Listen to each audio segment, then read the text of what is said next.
What are the three best global vehicles to own? In this series of Plan B, we discuss how do you set yourself up for financial chaos. Welcome to the Red to Black podcast with your hosts, Warner and Mario. Mario, you came up with this one. What are your thoughts? Plan for everything to go wrong and you can still make it home. Plan for everything that could possibly go wrong to go wrong, and you want your vehicles to be able to make it home. You want to limp home if necessary. Three vehicles in the world that can do that are Toyotas, Land Cruisers, and Mercedes-Benz. Why Toyota, Land Cruiser, and Mercedes-Benz? Because they got dealerships all over the world. Best bang for your buck is a Toyota Hilux. Can't afford a Toyota Hilux, can't find one, can't import one into your country. Buy a Toyota Tundra, a Toyota 4Runner, or a Toyota Tacoma. And if you're really baller, buy a Toyota Land Cruiser. What do you say, Warner? Yeah, it's really interesting thoughts because I've been all over the world and I've done a lot of research on how do you build out these global expedition vehicles. And the guys that started actually doing it first were the Germans. I think there's some like shops, industrial areas in Berlin where they started building out, and they would take MAN chassis, which is another truck manufacturer in Europe. It's owned by Mercedes-Benz. MAN is the diesel arm of Daimler, Chrysler, Mercedes-Benz. It's the diesel. It's their heavy equipment. It's all under the same company. MAN is part of it. Well, these guys know quality then because they're all using MAN chassis and Mercedes chassis. So what they did was they took these trucks, which were built like not like U.S. trucks, which are real long because U.S. is big and open. Europe is small roads, small, narrow streets back from, like centuries ago. So they had these small trucks with small cabs. And what they did is they would take these trucks, like they could be old military trucks, ambulance trucks, and they would just take off the back end, right, where the chassis is, and they put on these boxes because they knew that these trucks were really valuable and really reliable, and they sort of started that whole movement. The width of the roads in Europe, the width is the size of a Roman chariot with two horses pulling it. So all the roads are actually from Roman centurions who had chariots and two horses pulling their chariot. And that's why the roads are the way they are in Europe. And that's why Mercedes-Benz, their trucks are much different than a US chassis or a Russian chassis or a Japanese chassis. Yeah, and that's a great point. And the reason also why they use these trucks for Mario's point, because when you're in the woods, you want a real narrow truck. Now you're going to be issued with height limitations if you're going through low, tree lines. But it's just a solid all-around truck. They got great turning radius. They understand the value because the Germans, like the Japanese, they're really similar. They're very focused on attention to detail. And then there's Land Rover, which I think is English, right? British, correct? But it's a global. It's owned by the Indians, like India Indians. It's owned by Tata Motors. I believe it's pronounced Tata. It's a massive Indian. They make awesome vehicles. The Indians, kind of interesting. The British had the East Indian Trading Company. Now the Indians own the best British car in the world, which is a Land Rover, Range Rover, same thing. Yeah, so what's interesting is the reason why these vehicles are so successful is because they are sold all over the world.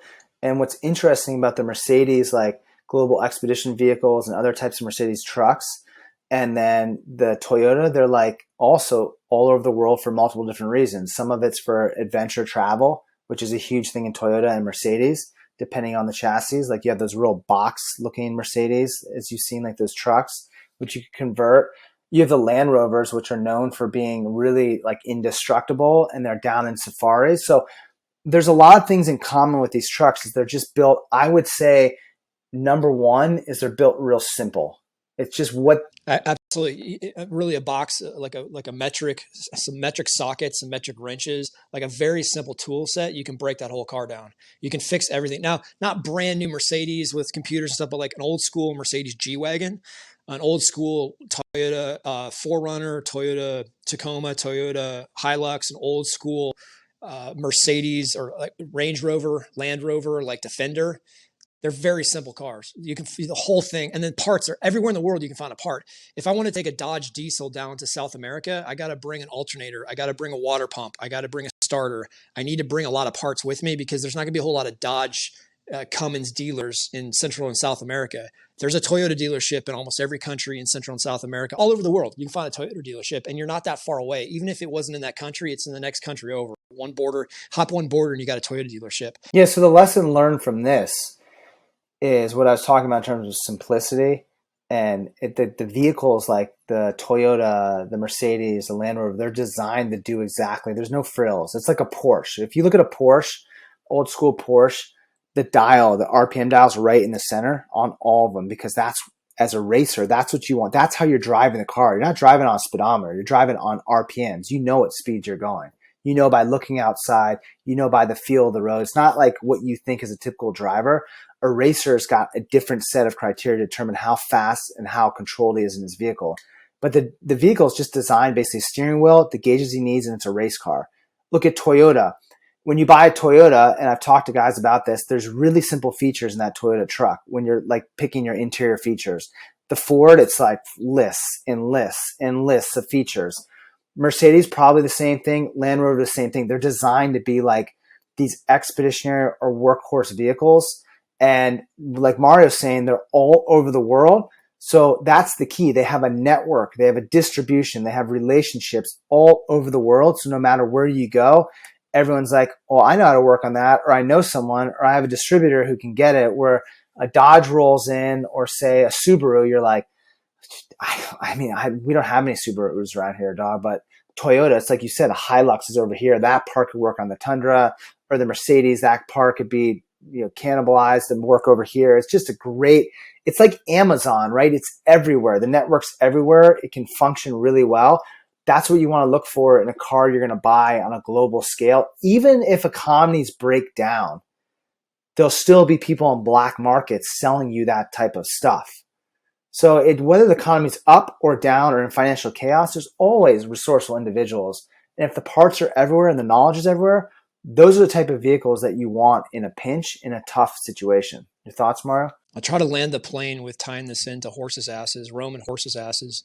Our last move, gentlemen, Warner and I, is to buy 2 pack mules out of Gardner, Montana. They sell, this gentleman that raises them sells them to the United States Marine Corps Mountain Warfare Training Center in Bridgeport, California, about 12 a year. We're going to buy 2 of those and put them on a ranch in Wyoming. Our plan B, our ultimate plan B, is 2 pack mules, 2 horses' asses that we're going to hunt the backcountry, that we're not going to hike out 2 bull or cow elk every year. We're going to put them on pack mules. And then our ultimate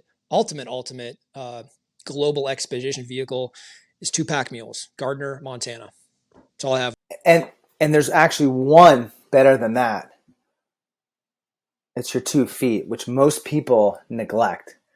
It's the way, it's like one of the easiest ways to travel in terms of like moving through threats.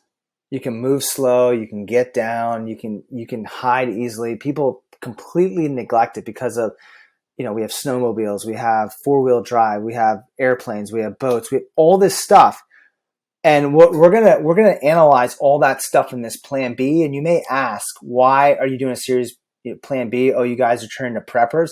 What you don't realize is that financial freedom, if, as we talked about in other podcasts, if the governments or the individuals are not allowing you to do financial freedom, you're going to shift to another way where you can create your own financial freedom in different environments. And it's going to help you to know how to travel and have mobility, have a plan B. And we'll talk about other type of survival things in case things fall apart. You're just ready to roll. Like Mara and I say, don't be fearful about it.